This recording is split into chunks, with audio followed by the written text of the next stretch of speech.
to talk to you today about the new SAR scan information that's been released last month. This is a big game changer for anyone who's interested in the pyramids. My name is Lizzie Karen, and my channel is what you might call pseudoscience, I guess. But I will be talking about the serious science in this particular episode.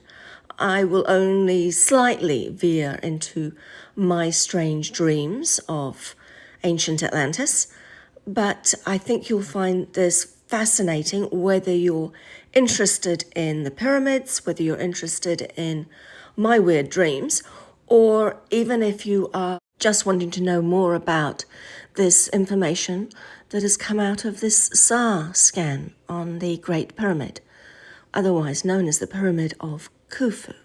So SAR stands for Synthetic Aperture Radar.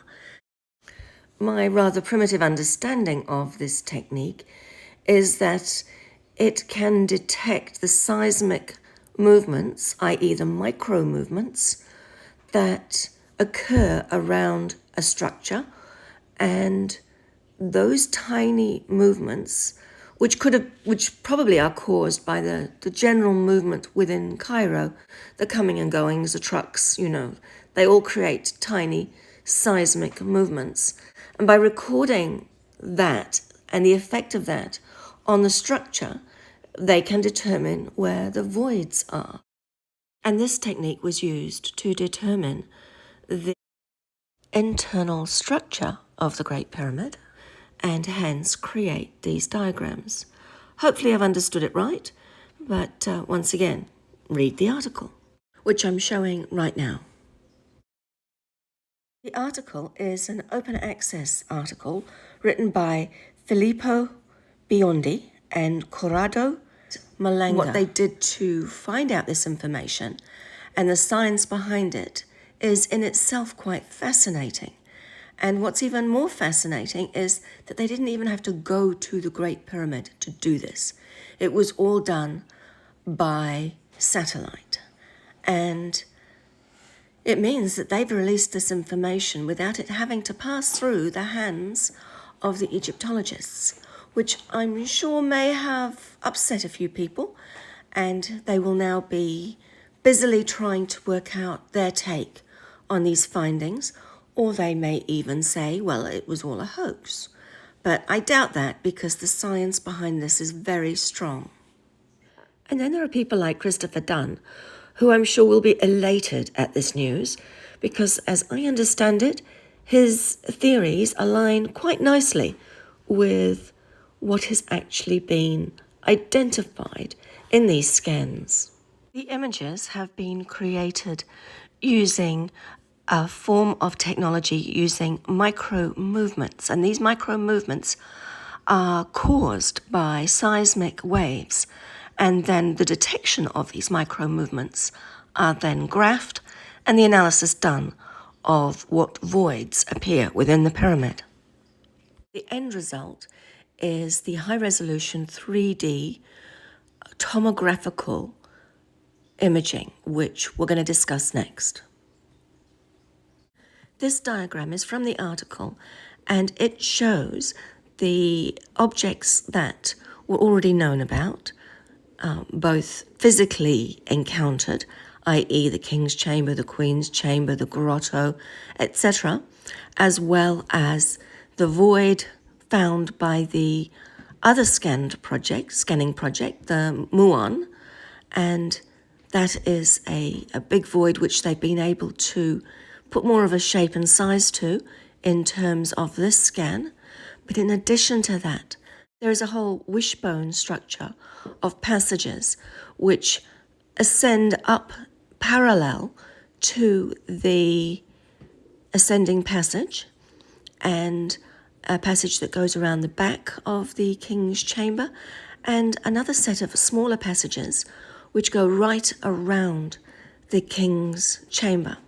So the diagram speaks for itself, and you can see the structures within the pyramid. You'll see in the wishbone effect of the structure around the outside or the outer aspects of the elements in this drawing, you will see that there is some underground aspects. So there is one that goes directly down through a shaft from the entranceway to a series of rooms. And anyone familiar with some of the things that you can see in Egypt will already have guessed that those rooms will have large granite boxes in them. So there will be no surprises there, but we'll have to wait and see till they get into them to see if I am right about that. In addition, the structure of the wishbone, it goes down and into the ground, and from my perspective, it's one of the most interesting aspects because it ends abruptly.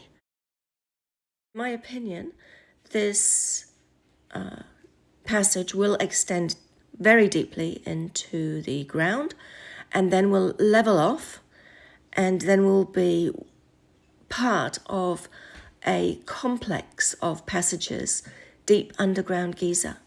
So we haven't found those passages yet. I have spoken about them in other of my episodes, but once again, I'm not going to go there. I'm just going to stick to the results of the scan. So here is another view of the results, and you can see very clearly the same void that was found by the Muan scan, and you can see now a very clear shape appear, and the passages to that particular void, as well as the way that it circles around the king's chamber. There are very small interconnecting passages between that hallway or passageway around the king's chamber to the wishbone structure. And you can see that highlighted in black, moving from the orange passageway around the king's chamber through to the wishbone in the light grey. There are also passages coming from the queen's chamber, one that goes into a room and then another passage from that room into a bigger chamber. Now, these are passages that it is suspected that the Egyptologists already know about, and they may in fact have been into the first one. There was an announcement made by Zahi Hawass to the effect that they had found something along those lines. So this should not be a surprise to anyone. But the passage that goes from that room to another room might be a surprise. So the next thing I'm going to show you is the list of the discovered structures detected. And so it lists them out, and those numbers correspond to the numbers in the diagrams that I've already shown you. And I'll just leave you to read through those so that you can see where the various things are and what they're calling them. I don't want this episode to be too long, so I'm going to stop here and just read the conclusion, but I will come back to this and talk about it in more detail in other episodes. In this paper, we have shown how it is possible to use SAR-MM Doppler tomography in an advantageous, economical, non-invasive, and rapid way to make a valid contribution in the study of the structure of ancient megalithic monuments, such as the Pyramid of Khufu. We are aware that only by confirmation on the field of our findings can we validate our hypothesis. However, it seems logical to provide a hypothetical interpretation based on the data we collected that could serve as a starting point for future research. From our point of view, the results obtained on the Pyramid of Khufu must be considered in their entirety, globally, not locally, thus taking into account the new structures found within it, the existence of which was previously unknown, all of which are connected. We have also discovered and measured that the pyramids of Giza Plateau present on all faces spatial indentations that tend to divide them in two with respect to the axes of central symmetry, constituted by their vertices. In this context, it seems clear that the multitude of structures, together with the octagonal feature of Khnum Khufu, are to be seen as connected features.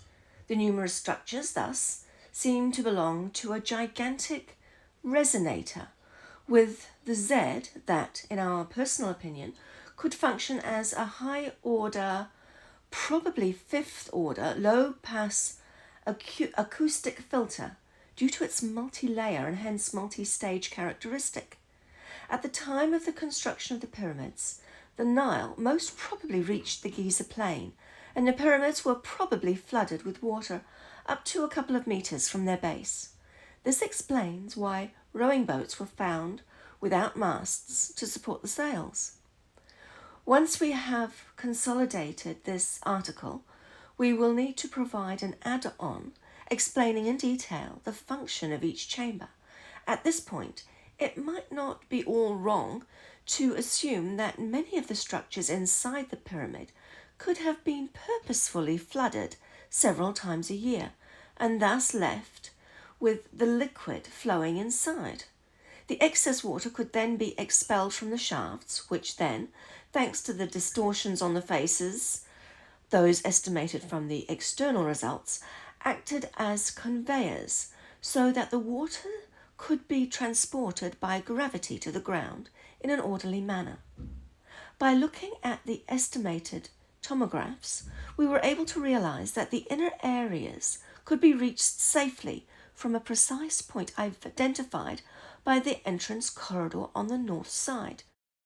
Tag 17. From our point of view, it is possible to open a minimally invasive passageway, which is the way to the exploration of all structures surveyed. This could be completed simply by drilling a passage from the main entrance, i.e. by drilling tag 18. In addition, the work carried out on Khnum Khufu will certainly be extended to look inside other megalithic structures, even those belonging to other continents. At present, the research team is carrying out the same work as for Khnum Khufu, but extended to the Pyramid of Khafre in order to have a more complete overview of the megalithic apparatus of Giza.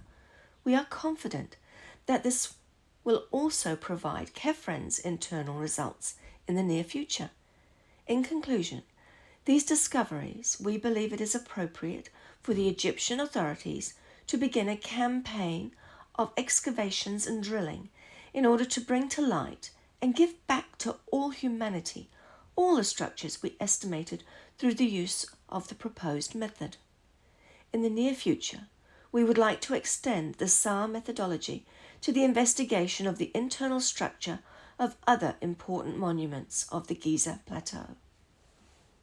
And really all I can say from this point on, having read all that, is wow. Just wow. Because it even leaves me speechless and very happy.